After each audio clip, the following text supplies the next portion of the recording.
Në vetëm 100 vitet e fundit, bishëndoshja është rritur deri në 10 herë në krahasim me 100 vjet më para. Ndërsa në 50 vitet e fundit ky numër është rritur 3-4 herë, pavarësisht se lloji ushqimit ka ndryshuar që në 50 vitet e fundit. Arsyet e obezitetit nuk janë të lidhura me sasinë e ushqimit që ne ham, por me ndikimin që ky ushqim shkakton në trupin tonë.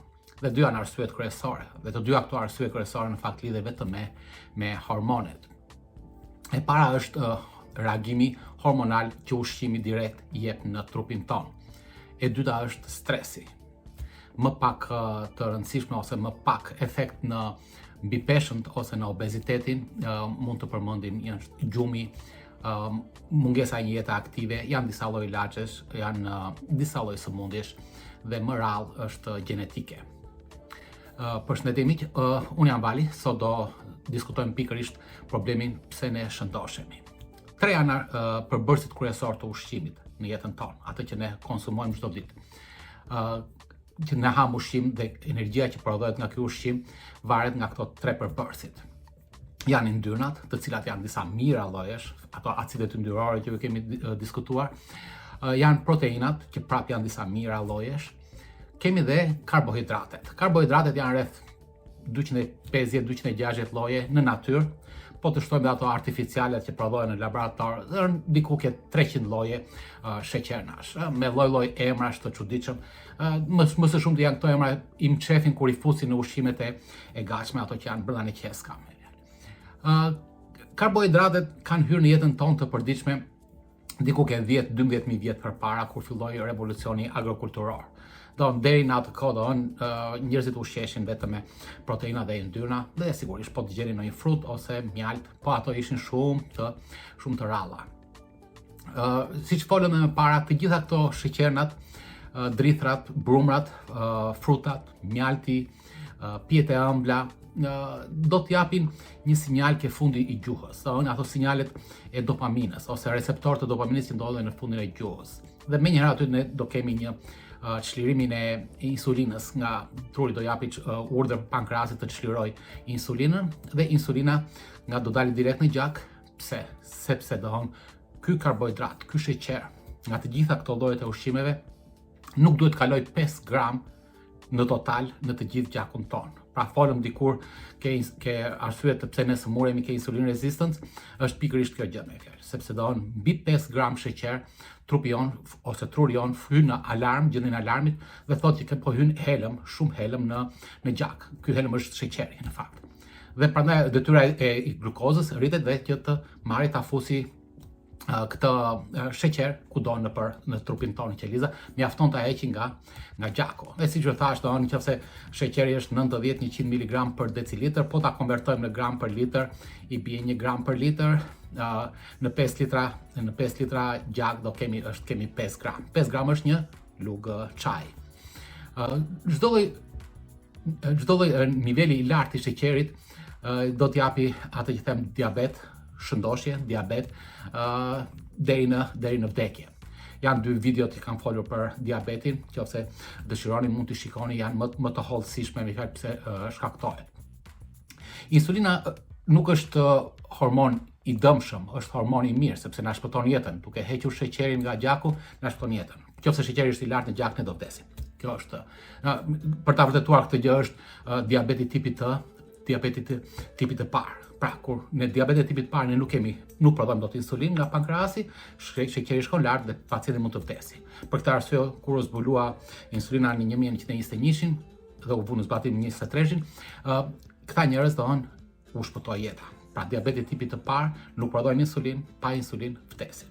Me insulin e marrin nga jashtë, po vetëm diabeti tipit të parë. Ata duhet ta marrin, të tjerët s'kan nevojë ta marrin. Insulina e fut glukozën, jo vetëm glukozën, por edhe yndyrnat në qelis, kudo në trup. Por, nga ana tjetër, ka një efekt negativ në rastin tonë, sepse ajo vepron si një gardian. Pra, jo vetëm fut sheqerin dhe yndyrën në të njëjtën kohë, e fut brenda në qelis, por nuk e lë atë të dalë, pavarësisht sepse trupi jon mund të ketë nevojë për sheqer ose për energji ose për yndyrna, insulina nuk e lë. Pra, për aq kohë sa insulina është e lartë në gjak, nuk kemi çlirim të energjisë nga qelizat. Qelizat do përdoren një farë energjie brenda tyre, pra sa i duhet brenda, po është shumë minimale. do uli metabolizmi në total dhe ne nuk do kemi mundësi që të çlirojmë ose të harxojmë atë energji që ne hëngrëm dhe do ta mbajmë atë. Mirë, po do ham vaftin tjetër, do ham 3 herë, disa herë 4 herë, 5 herë në javë, në ditë, dhe kjo energji do vazhdoj të depozitohet sepse insulina është e lartë. Qelizat kanë një farë kapaciteti për të pranuar, 20-30% të energjisë që mund ta mbajnë ekstra, po jo më tepër. Gjitha qelizat e trupit ton kanë një madhësi maksimale, nuk shkojnë dot më, si të pulet tullumbaces. Kemi qelizat diamore, siç folëm më para, të cilat mund të rritet deri në 20 herë. Pra, kur ti je 70 kg dhe kur ti je 100 kg, kjo nuk ka ndryshuar numri total i qelizave në trupin tënd. Ato janë njësoj, 10 miliardë qeliza. Çka ka ndryshuar? Madhësia e qelizave, sidomos diamore, është rritur pothuajse 20 herë. Pra, ti ke të njëjtin sistem kockor, të njëjtin qeliza muskulare, të njëjta qeliza diamore, por ama këto qeliza janë zmadhuar. E sa më shumë të zmadhen këto qeliza, aq më shumë lëshojnë, siç ju thash, inflamacion, lëshojnë proteinë C reaktive, interleukinën 6, interleukinën 1, TNF alfa etj.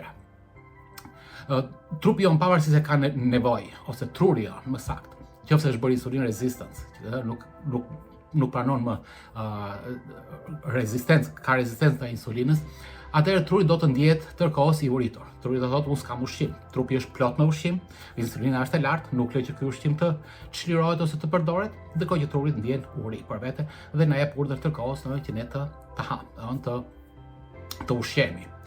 Në rastin, në qoftë se ti ushqesh, siç shikoni te ky grafik, nëse ti ushqesh me yndyrë ose me proteinë, do kemi një rritje minimale të insulinës, një rritje fiziologjike. Pra insulina e merr këtë energji që ekstra që vjen nga proteina dhe nga karbohidratet dhe aman e fut në qeliza. Dhe pastaj bie më një herë. Sepse nuk ka sheqer. Dhe pasi bie insulina, kjo insulin ose kjo energji e rezervuar do dalë jashtë dhe do përdoret në mënyrë normale gjatë gjithë kohës kur ne nuk ham ose kur ne flëmgjum. Kjo është mënyra normale se si ne ushqehemi. Kur ushqehemi me yndyrë dhe proteinë, ne trupi jon, pankreasi sidomos, dhe zorët lëshojnë ato proteinat e ngopjes. Kemi kolecistekininën, CCK-n që çlirohet nga pankreasi, kemi proteinën peptid YY, në rastin e proteinës, CCK-ja është për yndyrën. Gjithashtu kemi ato që Ozempic ose GLP-1, i cili prodhohet nga zorët, dhe GIP, si hormon me fjalë, të cilat prapë lëshojnë nga zorët. Këto hormone shkojnë në trup. Dhe në tru dhe i japin trurit sinjalin dhe që ne jemi plot, gjithçka është në rregull, nuk kemi më nevojë. Truri ul një hormon tjetër që quhet grelin. Dhe gjithashtu, po ashtu leptina, është një tjetër hormon i zbuluar në 94, i cili jep sinjal trurit që unë gopa. Pra të gjitha kemi shumë hormone të cilat veprojnë në mënyrë fiziologjike dhe japin trurit ndjenjën e ngopjes. Dhe kjo është ajo që ne na mungon sot në ditët e sotme. Sepse ushqimi në ditët e sotme ka shumë karbohidrate, të drejtë për drejta ose të mçeura.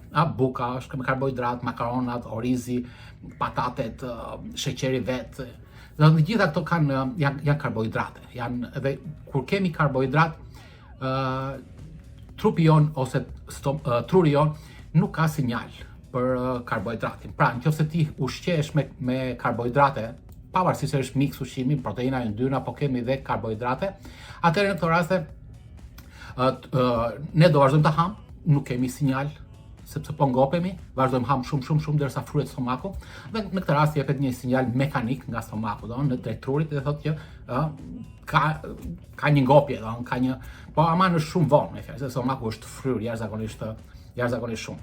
Dhe siç u thash, truri nëse truri është insulin resistant, ai do në çastin që stomaku do zbraset brenda 2 orësh, 3 orësh, maksimum 4 orësh, atëherë ai do kërkoj prapë ushqim, pavarësisht se ti ke gjithë ato ushqim.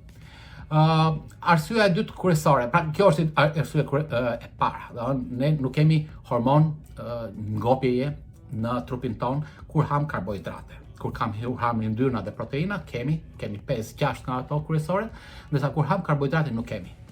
Rastin karbohidrate vetëm kur stomaku pothuajse po pollcet, kemi ngërë jashtëzakonisht shumë, atëherë do japi një sinjal sinjal fizik, mekanik, nuk është sinjal hormonal. Arsyeja e dytë kryesore, siç e thash, është stresi. Stresi nga çdo lloj stresi, stresi nga puna, nga familja, nga shoqëria, nga shteti, një fatkeqësi larg qoftë. Janë hormonet, siç u thash, të stresit, sidomos është kortizoli. Përveç kortizolit, i cili prodhohet nga gjëndra mbiveshkore, përveç kortizolit kemi edhe adrenalinën dhe noradrenalinën.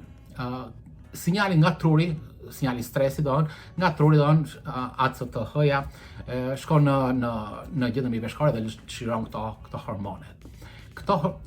Përveç tyre dy hormonet e tjera është vazopresina dhe hormoni i rritjes, më pak të rëndësishëm, po kryesori është kortizoli, bashkë me adrenalinën dhe noradrenalinën. Nëse stresi është i përditshëm, atëherë këto hormonet që shirohen dalin në gjak dhe detyra e këtyre është ka rrezik. Stresi në kupton rrezik për neve. Dhe detyra e tyre është të gjejë energji sa më shpejt, kudo dhe sa më shumë, që ta mbajë trupin gati për këtë rrezik që i kanoset. Nuk është rrezik, është stres në fakt, por në evolucionin tonë stresi në kupton frikë, luftë, vrapim, shpëtim ose të gjimosh për të kapur një pre. Pra, këto hormonet janë jashtëzakonisht shumë të fuqishme, sidomos kortizoli. Këto shkojnë kudo, shkulin çdo lloj proteine, sheqeri, fillimisht glikogjeni në mëlçi, pastaj ind muskular, pjesë nga organet, kudo. Ato thjesht detyra e tyre është të marrin, të urdhërojnë mëlçin të prodhojë sheqer tërkohës dhe të heqin ose të sjellin mëlçi sa më shumë ushqim, sidomos proteinat, atë gjejnë rrugës me fjalë dhe atë përdorin. Proteina është shumë e shtrenjtë për neve, ne nuk mund ta përdorim në atë mënyrë, plus që proteina është pjesë përbërëse e ndërtimit të qelizave. Pra, duke shtuar sasinë e glukozës ose të sheqerit në gjak për të luftuar gjoja, se ne nuk kemi nevojë, ne thjesht kemi një stres, siç u thash, ka arsye të ndryshme, por aman në këtë rast ajo do mbajë glukozën të lartë në gjak tërkohës. Glukoza e lartë në gjak është alarm për trurin, siç u thash, njësoj si në rastin e ushqimit, dhe truri do lëshoj insulin që të heqi këtë sheqer. Përveç kësaj, sheqeri i lartë në gjak, kur është shumë, nxit prodhimin në mëlçi edhe në tru, me fjalë nxit prodhimin e fruktozës. Dhe fruktoza ka një nga funksionet e vetme që ka që njihen, është që jep ndjenjën e urisë. Pra, ty të jep ndjenjën e urisë më tepër, pra kur kemi ne stres, është çliruar shumë glukozë dhe na jep ndjenjën e urisë. Po shikoni, njerëzit hanë në mënyrë të shpejtë, hanë në mënyrë të jo korrekte. Po hanë shumë, me fjalë, sepse kanë stres pikërisht sepse kjo fruktoza i jep ndjenjën e urisë trurit. Sigur ne kemi nevojë për të ngrënë. Tjetër, kur ne shohim, kur jemi në stres, si thash, ne ham shumë, kur shohim televizor, çdo lloj gjë që shohim në televizor, kur punojmë me shifra, kur kemi një punë mendore, ose kur dikush los me kompjuter, ndërkohë ai do të ha diçka, është në stres. Kemi arsye të tjera që janë më sekondare, siç e thash, janë gjenetike. Shumë rrallë, kjo pjesa është kur hormoni leptin nuk prodhohet nga qelizat djemore. Pra qelizat djemore fryen, çlirojnë hormonin leptin dhe i thon trurit që unë mbusha, u fryva, kam rezervë tani s'dua më ushqim dhe ul urin. Në disa persona shumë rrallë ndodh që kjo leptin bie ose nuk prodhohet dhe truri vazhdon ha ose kërkon të hajë tërkohës sepse nuk ka sinjalin e ngopjes. Si që thash, ke video mbi infertilitetin, ke femrat, leptina është ajo që fillon gjithë ciklin riprodhues të femrës, në moshën sa fillojnë në menset e para.